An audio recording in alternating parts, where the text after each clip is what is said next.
Advocate Anil വിളയിലിലേക്കാണ് പോകുന്നത്. Advocate Anil വിളയിൽ VHPയുടെ സംസ്ഥാന general സെക്രട്ടറിയാണ്.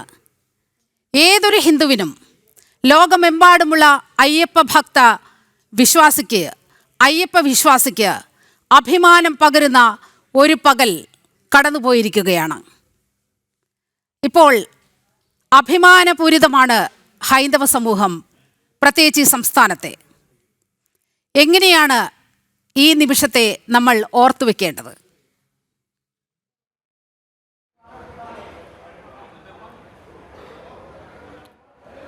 ഒരു അയ്യപ്പ ഭക്തൻ എന്ന രീതിയിലും ഇതിൻ്റെ സംഘാടക സമിതിയുടെ ഒരു ജനറൽ കൺവീനർ എന്ന രീതിയിലും എനിക്കെൻ്റെ ജീവിതത്തിൽ ഇത്രയും അവിസ്മരണീയമായൊരു ദിനം ലഭിച്ചിട്ടില്ല. ഇതെല്ലാം അയ്യപ്പ ഭഗവാന്റെ ഒരു നിയോഗം എന്ന് വ്യക്തിപരമായി ഞാൻ വിലയിരുത്തുമ്പോഴും ഈ കേരളത്തിലെ അല്ല, ലോകമെമ്പാടുമുള്ള സനാതനധർമ്മ വിശ്വാസികൾക്ക് ഇത്രമാത്രം ആത്മവിശ്വാസം നൽകുന്ന ഒരു സംഭവവും ഇത് അടുത്ത കാലത്തൊന്നും കേരള സമൂഹത്തിൽ കാണാൻ സാധിച്ചിട്ടില്ല എന്നുള്ളതാണ് വാസ്തവം. ഇന്ന് രാവിലെ തുടങ്ങിയ ഒഴുക്കാണ്. പന്തളം എന്ന് പറയുന്ന ഈ ചെറിയ പട്ടണത്തിലേക്ക് കേരളം മാത്രമല്ല, ഇന്ത്യയിലെ എല്ലാ സംസ്ഥാനങ്ങളിൽ നിന്നും, ഇന്ത്യക്ക് വെളിയിൽ നിന്ന്, ശ്രീലങ്കയിലെ ഒരു മുൻ മന്ത്രി ഉൾപ്പെടെയുള്ള ആൾക്കാർ ഇവിടെ വന്നെത്തിച്ചേർന്നു എന്നുള്ളൊരു നിസ്സാര സംഭവമല്ല. സർക്കാർ നടത്തിയ സംഗമത്തിന് ബദലായിട്ടുള്ളൊരു സംഗമമായിരുന്നില്ല ഇവിടെ നടന്നത്. ഇത് യഥാർത്ഥ അയ്യപ്പ വിശ്വാസികളുടെ സംഗമമാണ്. പമ്പയിൽ നടന്നത് വിളിച്ചുകൂട്ടിയ സർക്കാർ ഉദ്യോഗസ്ഥർ, സഹകരണ സ്ഥാപനങ്ങളിലെ ജീവനക്കാർ, ദേവസ്വം ബോർഡിലെ ഉദ്യോഗസ്ഥർ, പാർട്ടികളുടെ നേതാക്കന്മാർ തുടങ്ങിയവരായിരുന്നു ആ സംഗമ പരിപാടിയിൽ പങ്കെടുത്തിരുന്നത് എങ്കിൽ ഇവിടുത്തെ ഈ മണികണ്ഠസ്വാമി ഓടിക്കളിച്ച് വളർന്ന ഈ മണ്ണിലേക്ക് ഒഴുകിയെത്തിയ യഥാർത്ഥ അയ്യപ്പ ഭക്തന്മാരെ കണ്ടുകൊണ്ട് ഞങ്ങളുടെയൊക്കെ കണ്ണുകൾ നിറഞ്ഞുപോയി. ഞങ്ങളുടെയൊക്കെ ജീവിതത്തിൽ ഇത്രമാത്രം അവിസ്മരണീയമായിട്ടുള്ള ഒരു സാഹചര്യം ഭഗവാൻ ഒരുക്കി തന്നതിലുള്ള സന്തോഷത്തോടു കൂടിയാണ് ഞാൻ ജനം TV-യുടെ ഈ ലൈവ് പരിപാടിയിൽ പങ്കെടുക്കുന്നത്. നോക്കുക, കോടാനുകോടി രൂപ മുടക്കിയാണ് സർക്കാർ സ്പോൺസർഷിപ്പിൽ കൂടി ശീതീകരിച്ച ജർമ്മൻ പന്തലിനകത്തിരുന്നു കൊണ്ട് അവർ ചില കാര്യങ്ങൾ ചർച്ച ചെയ്തു. നിങ്ങളൊക്കെ തന്നെ ആ പരിപാടി റിപ്പോർട്ട് ചെയ്ത കേരളത്തിലെ മാധ്യമങ്ങളെയെല്ലാം കളിയാക്കുകയായിരുന്നു കേരളത്തിലെ CPM-ന്റെ നേതാവായിരുന്ന ഗോവിന്ദൻ മാസ്റ്റർ. എല്ലാം AI ടെക്നോളജി ഉപയോഗിച്ചുകൊണ്ടാണ് ആൾക്കാർ ഇല്ലാത്ത ചിത്രങ്ങൾ പ്രചരിപ്പിച്ചത് എന്നുള്ള അവാസ്തവമായിട്ടുള്ള പ്രസ്താവനയാണ് നടത്തിയത്. പക്ഷേ ഇന്ന് പന്തളത്തിൻ്റെ പുണ്യഭൂമിയിൽ രാവിലെ നടന്ന സെമിനാറുകൾ, 3 സെമിനാറുകളാണ് ഇന്ന് പന്തളത്തെ നാനാക്ക് കൺവെൻഷൻ സെന്ററിൽ നടന്നത്. ഒരു ശീതീകരിച്ച ഓഡിറ്റോറിയം ആയിരുന്നില്ല, പരിമിതികളുള്ള ഒരു ഓഡിറ്റോറിയത്തിനകത്താണ് ഞങ്ങൾ നടത്തിയത്.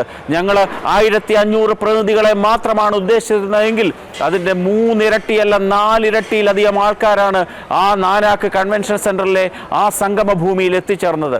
അവിടെ ആ ചർച്ചയാക്കപ്പെട്ട വിഷയങ്ങൾ നമ്മൾ നോക്കേണ്ടതുണ്ട്. ശബരിമലയുമായി ബന്ധപ്പെട്ട് പമ്പയിൽ കഴിഞ്ഞ ദിവസം നടത്തിയ ചർച്ചയുടെ ആ നിലവാരവും ഇന്ന് നടന്ന ചർച്ചയുടെ നിലവാരവും മാധ്യമ പ്രവർത്തകർ ഒരു സഹജമായ രീതിയിലൊന്ന് പഠിച്ച് അവരുടെ ഭാഗത്തു നിന്നും ഒരു റിപ്പോർട്ട് ഉണ്ടാകേണ്ടതാണ്. കാരണം ശബരിമലയുടെ വികസനം ഞങ്ങൾ ആരും എതിരല്ല. ശബരിമലയിൽ വികസനം ഉണ്ടാകണമെന്ന് തന്നെയാണ് ഞങ്ങളുടെ ആഗ്രഹം. പക്ഷേ ശബരിമലയിൽ വികസനം ഉണ്ടാകുമ്പോൾ പരിസ്ഥിതിയെ മറക്കാൻ സാധിക്കില്ല. ശബരിമലയുമായി ബന്ധപ്പെട്ട ആചാരാനുഷ്ഠാനങ്ങളെ മറക്കാൻ സാധിക്കില്ല. അതുകൊണ്ട് വികസനം വേണം, ആചാരാനുഷ്ഠാനങ്ങൾക്ക് പ്രാമുഖ്യമുണ്ടാകണം, അവിടെ സുരക്ഷാ കാര്യങ്ങളിൽ യാതൊരു വീഴ്ചയും ഉണ്ടാകരുത് എന്നുള്ള ആപ്തവാക്യത്തോടു കൂടിയാണ് 3 സെമിനാറുകൾ നടന്നത്. അതിൽ പങ്കെടുത്ത വ്യക്തികൾ ആരൊക്കെയാണെന്ന് നോക്കണം. കേരളത്തിൽ ഈ ഞാൻ പറഞ്ഞ 3 കാര്യങ്ങളെപ്പറ്റി വളരെ കൃത്യമായും ഭംഗിയായും കാര്യങ്ങൾ അവതരിപ്പിക്കാൻ കഴിവും പ്രാപ്തിയും പ്രാക്ടിക്കലായിട്ടുള്ള അറിവുമുള്ള 3 വ്യക്തികൾ. നമ്മൾ ശ്രദ്ധിക്കുക, സുരക്ഷയുമായി ബന്ധപ്പെട്ട വിഷയം അവതരിപ്പിച്ചത് ധാരാളം പഠനങ്ങൾ നടത്തി. നമുക്കറിയാം, ശബരിമലയുടെ ചരിത്രത്തിലെ ഏറ്റവും കറുത്തൊരു ദിനമായിരുന്നു പുൽമേട് ദുരന്തം എന്ന് പറയുന്ന ഒരു ദുരന്തം. ഏകദേശം 100-ലധികം അയ്യപ്പ ഭക്തന്മാരാണ് അവിടുത്തെ സർക്കാരിൻ്റെ അനാസ്ഥ കൊണ്ട് മരണപ്പെട്ടു പോയത്. ആ മരണവുമായി ബന്ധപ്പെട്ട കാര്യങ്ങൾ അന്വേഷിക്കാൻ വേണ്ടി ഹൈക്കോടതിയിൽ നിന്ന് അക്കാലത്തെ ഹൈക്കോടതി ജഡ്ജിയായിരുന്ന ജസ്റ്റിസ് MR ഹരിഹരൻ നായരാണ് ആ റിപ്പോർട്ട് തയ്യാറാക്കിയത്. അദ്ദേഹമായിരുന്നു ഇന്ന് ആ വിഷയം അവതരിപ്പിച്ചത്. അദ്ദേഹത്തിനുപരിയായിട്ട് ആ വിഷയം അവതരിപ്പിക്കാൻ കഴിവും പ്രാപ്തിയുമുള്ള ഒരൊറ്റ വ്യക്തിയെ കേരളത്തിൽ കാണിച്ചു തരാൻ സാധിക്കുമോ? ശബരിമലയുടെ വികസനവുമായി ബന്ധപ്പെട്ട വിഷയം അവതരിപ്പിച്ചത് ശബരിമലയിലെ ആചാരാനുഷ്ഠാനങ്ങൾക്ക് ഭംഗം വരരുതെന്ന് ആഗ്രഹിച്ചിരുന്ന ഒരു ദേവസ്വം ബോർഡ് പ്രസിഡന്റ് ഉണ്ടായിരുന്നു, അഡ്വക്കേറ്റ് G രാമൻ നായർ. അദ്ദേഹമാണ് ശബരിമലയുടെ വികസനവുമായി ബന്ധപ്പെട്ട കൃത്യമായ പേപ്പറുകൾ അവതരിപ്പിച്ചത്.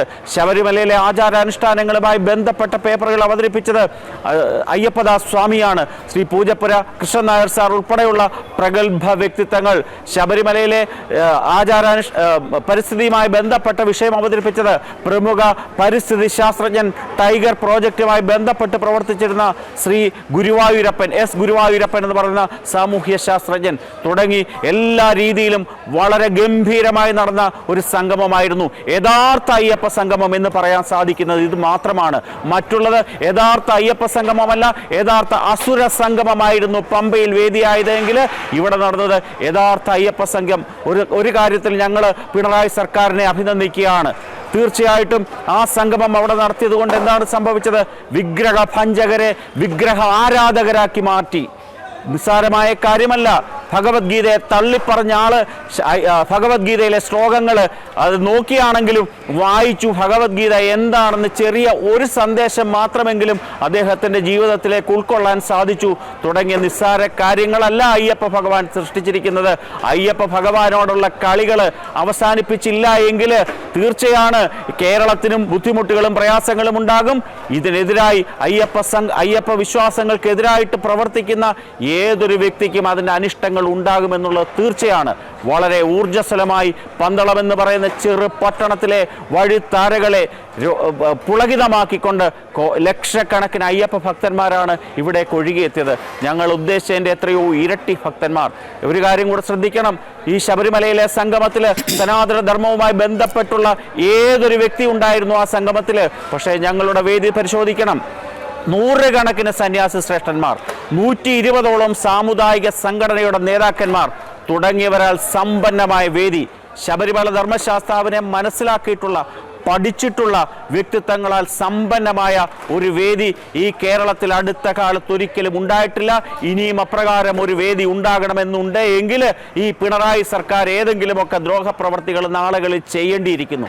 തീർച്ചയായിട്ടും ഇതിൻ്റെ സംഘാടകൻ എന്ന രീതിയിലും ഒരു അയ്യപ്പ ഭക്തൻ എന്ന രീതിയിലും സനാതന ധർമ്മ വിശ്വാസ പ്രചരണം നടത്തുന്ന ഒരു വ്യക്തി എന്ന രീതിയിലും വളരെ ആത്മാഭിമാനം. ഈ കേരളത്തിലെ ഹിന്ദു ഉറങ്ങിയിട്ടില്ല. അവർ ഉറക്കം നടിക്കുകയുമല്ല.